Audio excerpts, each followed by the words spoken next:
प्रातः स्मरणीय स्वामी विवेकानंद जी का स्मरण करते हुए हम इस ऑनलाइन संगोष्ठी का शुभारंभ करते हैं। सर्वप्रथम तो इस कार्यक्रम की अध्यक्षता कर रहे श्रद्धेय स्वामी आत्मश्रद्धानंद जी के चरणों में अपना श्रद्धापूर्ण नमन निवेदित करता हूं। इसी प्रकार इस कार्यक्रम की शोभा बढ़ा रहे जम्मू विश्वविद्यालय के रजिस्ट्रार प्रोफेसर अरविंद जसरोटिया जी और हमारे युवा प्रतिनिधि संकेत वाघे, इन दोनों सहवक्ताओं का भी हम इस संगोष्ठी में हार्दिक स्वागत करते हैं। हमारे समस्त विद्वान वक्ताओं का विस्तृत परिचय तो समय पर दिया ही जाएगा, पर जितने कम समय में इस संगोष्ठी को आयोजित हमको करना पड़ा, उतने कम समय में भी सभी का सहयोग जिस प्रकार से हमें प्राप्त हुआ है, उसके लिए मैं पहले ही सभी को धन्यवाद देना चाहूंगा। जैसा कि अभी अभी आपने सुना, 11 सितंबर 1893 को स्वामी विवेकानंद ने शिकागो में आयोजित धर्म संसद में भाग लिया था। आज लगभग उस घटना को 128 वर्ष हो चुके हैं और वह जो धर्म सम्मेलन था वह 11 सितंबर को प्रारंभ अवश्य हुआ था, परंतु उसकी समाप्ति 27 सितंबर 1893 यानी आज से ठीक 128 लगभग 128 वर्ष पूर्व स्वामी विवेकानंद ने शिकागो धर्म महासम्मेलन के अंतिम दिन अपने अंतिम सत्र में अपना अंतिम भाषण प्रदान किया था। तो उसी की स्मृति में हम स्वामी विवेकानंद का स्मरण करना चाहेंगे। स्वामी विवेकानंद का व्यक्तित्व हम जानते हैं कि एक बहुआयामी व्यक्तित्व था। उसे अनेक दृष्टिकोण से अनेक तरीकों से देखा जा सकता है। तो आज स्वामी विवेकानंद के बारे में कुछ जानने का, कुछ चर्चा करने का जो परिप्रेक्ष्य है, वह हमने रखा शिकागो की धर्म महासभा। शिकागो की धर्म महासभा अपने आप में एक अनूठा प्रयास था। यदि मानव सभ्यता का इतिहास यदि हम देखें तो इस प्रकार का प्रयास संभवतः इतिहास में यह प्रथम ही था। हम देखते हैं इतिहास में सम्राट अशोक ने एक बार इस प्रकार का धर्म संसद करने का प्रयास किया था, परंतु वह केवल बौद्ध धर्मावलंबियों के था। उसकी कई शताब्दियों के पश्चात देखा जाता है भारत में ही मुगल शासन के दौरान अकबर द्वारा इस प्रकार का एक प्रयास किया गया था, विभिन्न धर्मों को एक साथ लाने का एक प्रयास।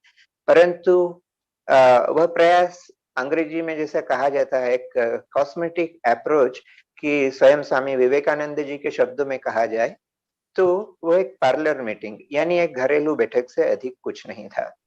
वास्तव में समस्त धर्मों को एक साथ लाने का प्रयास जिस प्रकार 1893 में अमेरिका की धर्म सम्मेलन में हुआ, वैसा शायद ही इतिहास में पहले कभी हुआ हो।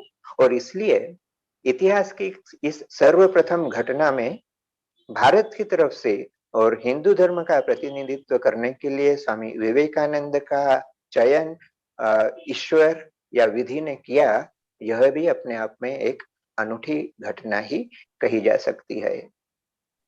स्वाभाविक ही यह प्रश्न उठता है कि जिस धर्म महासभा और उसमें स्वामी विवेकानंद के भाषणों को लेकर हम इतने विस्तार में चर्चा करते हैं, जिससे लेकर प्रत्येक वर्ष विभिन्न कार्यक्रम आयोजित होते हैं, उस धर्म महासभा का कोई उद्देश्य भी साधित हुआ या नहीं?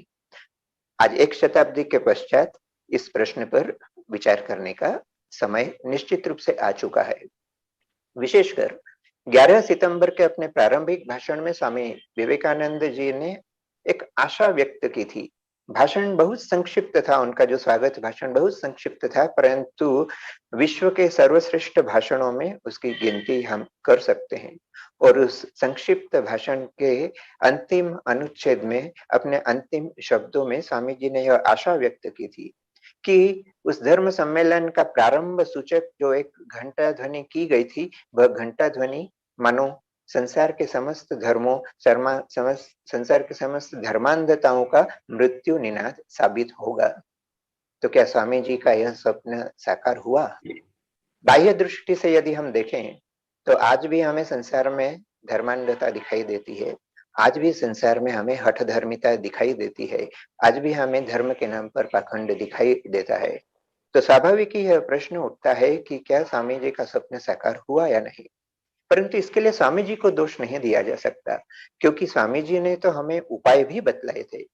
आप यदि अस्वस्थ हैं और किसी चिकित्सक के पास जाकर यदि आप अपना इलाज करवाएं, चिकित्सक कितना भी अच्छा हो, वह कितनी भी अच्छी औषधि आपको प्रदान करे, परंतु उस औषधि का सेवन यदि हम नहीं करें, तो हमारी अस्वस्थता बनी ही रहेगी। स्वामी विवेकानंद जी ने भी विश्व के समक्ष उपाय प्रस्तुत किए थे, ताकि हजारों वर्षों से धर्म के नाम पर चली आ रही कट्टरता, धर्म के नाम पर चला आ रहा रक्तपात बंद किया जा सके। परंतु विश्व ने वह बात नहीं सुनी, कम से कम उस स्तर तक नहीं सुनी जितने की आवश्यकता थी। अच्छा, एक और बात स्वामी जी ने अपने उस भाषण में व्यक्त की थी। उसी अंतिम अनुच्छेद में जहां स्वामी जी समस्त धर्मांधता के विनाश की प्रार्थना या कल्पना करते हैं, स्वामी जी ने बहुत सुंदर एक और बात कही थी कि यह जो धर्म महासभा है, यह मानो समस्त उत्पीड़नों का विनाश करने में सहायक होगी। और जब उत्पीड़नों की बात स्वामी जी करते हैं, तो वहां उन्होंने दो विशेष शब्दों का प्रयोग भी किया था। वे दो विशेष शब्द थे स्वामी जी के भाषा में, स्वामी जी के शब्दों में यदि कहा जाए, तो स्वामी जी चाहते थे कि तलवार और लेखनी के माध्यम से होने वाले समस्त उत्पीड़नों का विनाश मानो यह धर्म महासभा साबित हो। ऐसी आशा स्वामी जी ने व्यक्त की थी।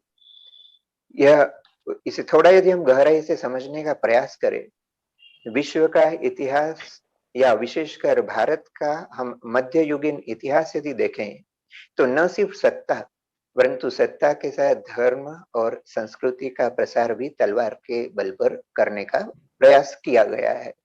और उसी के परिप्रेक्ष्य में शायद स्वामी जी यह कहना चाहते थे कि भविष्य में इस प्रकार की चेष्टा न हो। समय बदला, मनुष्य बदले, तकनीकी बदली। वह जो तलवार के द्वारा उत्पीड़न की बात स्वामी विवेकानंद ने कही थी, तलवार का स्थान परवर्ती काल में आग्नेयास्त्रों ने लिया और आधुनिक समय में उनका स्थान परमाणु अस्त्रों ने ले लिया। और भी नए नए अस्त्र संसार के इतिहास में, संसार के हम अस्तित्व में, इस विश्व में अस्तित्व में देखते हैं। तो वह जो तलवार से उत्पीड़न करने की बात स्वामी जी ने कही थी, आज उसका रूप भले बदल गया हो, परंतु उत्पीड़न अभी भी कायम है। परंतु फिर भी तलवार के दम पर उत्पीड़न करना आज के समाज में इतना सहज नहीं रहा जितना मध्ययुगीन समय में था। परंतु दूसरे जिस उत्पीड़न की बात स्वामी जी करते हैं, लेखनी के माध्यम से होने वाला उत्पीड़न, उसका प्रभाव तो ऐसा लगता है मानो और अधिक विस्तार पा चुका है। और लेखनी के उत्पीड़न का सर्वश्रेष्ठ तो नहीं कहूंगा, बल्कि निकृष्ट उदाहरण मेरी दृष्टि में जो है, स्वतंत्र भारत में भारत का इतिहास ही है कि वह लेखनी के माध्यम से होने वाला एक ऐसा उत्पीड़न है कि हमारी कई पीढ़ियों को हमारे ही संस्कृति से, हमारे ही गौरवशाली इतिहास से मानो वंचित रखने का एक प्रयास था।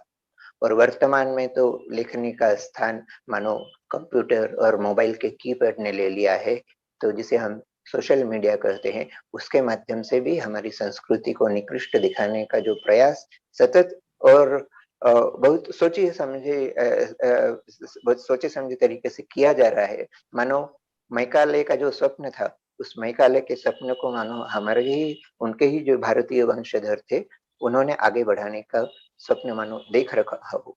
तो यह जो तलवार और लेखनी के माध्यम से होने वाला उत्पीड़न, इस पर भी हमें विचार करना होगा और इस उत्पीड़न से कैसे हम मुक्ति पाए, इन सब बातों पर भी विचार करने का समय आ गया है।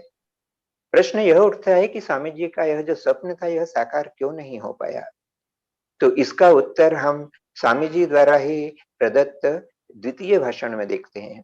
15 सितंबर तक देखिए, स्वामी जी के उपदेशों को या स्वामी जी की सलाह को, स्वामी जी की सलाह क्या थी? स्वामी जी ने अपने प्रथम भाषण में ही कहा था कि मुझे एक ऐसे धर्म का प्रतिनिधि, अनुयायी होने में गर्व है जिसने संसार को न सिर्फ सहिष्णुता वरन सार्वभौम स्वीकृति का भी मंत्र दिया हो।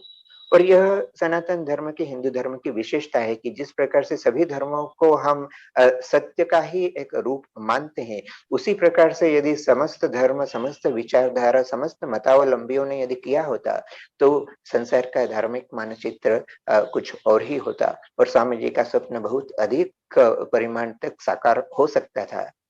परंतु स्वामी जी की वह वाणी स्वयं जो धर्म संसद में उपस्थित थे उन लोगों ने भी नहीं सुनी, क्योंकि 11 सितंबर को प्रारंभ उस अधिवेशन की कार्यवाही का विवरण यदि हम देखें, तो उसके 4 दिन पश्चात यानी 15 सितंबर तक आते आते परिस्थिति ऐसी हो गई थी कि विभिन्न धर्म अपनी श्रेष्ठता साबित करने के प्रयास में न सिर्फ कुछ कुत्सित तरीके से जुट गए थे, वरन एक दूसरे पर दोषारोपण भी करने लगे थे।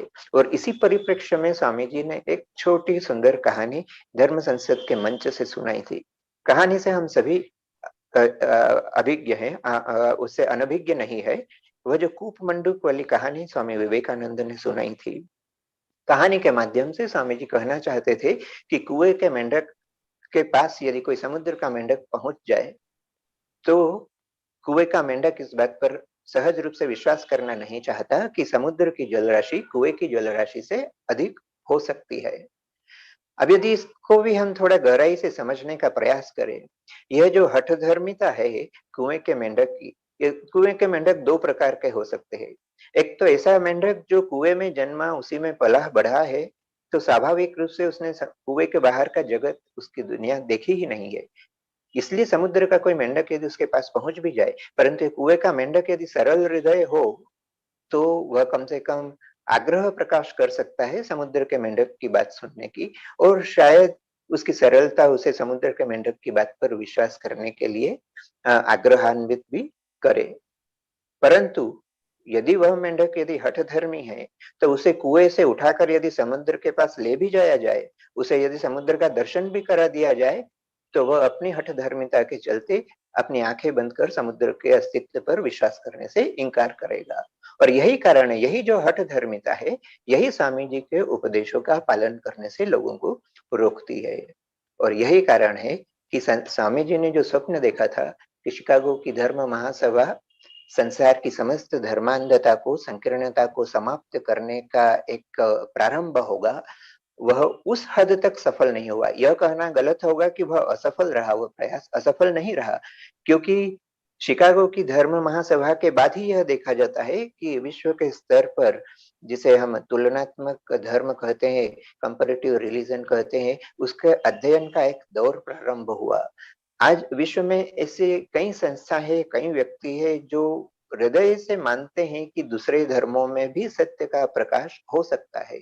तो कहीं ना कहीं इन सभी प्रयासों के पीछे शिकागो में आयोजित धर्म संसद और स्वामी विवेकानंद का योगदान अवश्य ही रहा है।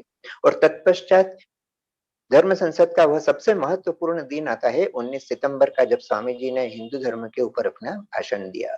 उस भाषण की विस्तृत व्याख्या करने का तो समय यह नहीं है, परंतु उसके विश्लेषण के रूप में हमें सर्वश्रेष्ठ उक्ति यदि हम देखें, तो भगिनी निवेदिता का वह वक्तव्य है, जहाँ भगिनी कहती है कि जब स्वामी विवेकानंद जी ने बोलना प्रारंभ किया, तब उनका विषय था हिंदू धर्म की संस्कृति, हिंदू धर्म के रीति रिवाज। परंतु जब स्वामी जी ने बोलना बंद किया, तब एक नए हिंदू धर्म की सृष्टि हो चुकी थी।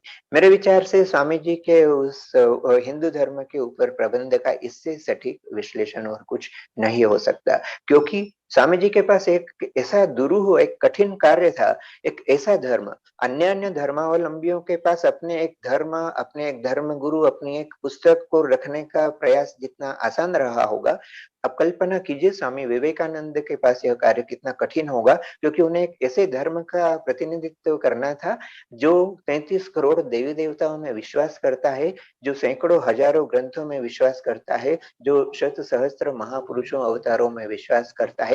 ऐसे धर्म को ऐसे लोगों के समक्ष रखना जो भारत के प्रति वैसे ही पूर्वाग्रह से ग्रस्त है, जो सिर्फ उसे सपेरों लुटेरों का देश समझते हो, ऐसे व्यक्तियों के समक्ष हिंदू धर्म को उपस्थित करना, और न सिर्फ पुराने हिंदू धर्म को उपस्थित करना, वरन नवीन हिंदू धर्म की रचना करना, यह दुरूह कार्य स्वामी जी ने अपनी सहज सरल भाषा में कर दिखाया।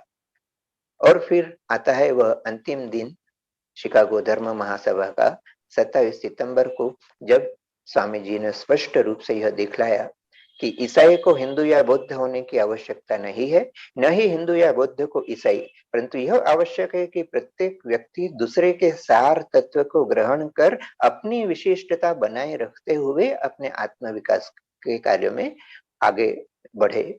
और इसीलिए स्वामी जी ने यह आशा व्यक्त की थी कि भविष्य की धर्म पताकाओं पर यह लिखा होगा कि कलह नहीं, सहयोग, दूसरे के भाव का, पर भाव का विनाश नहीं, पर भाव का ग्रहण।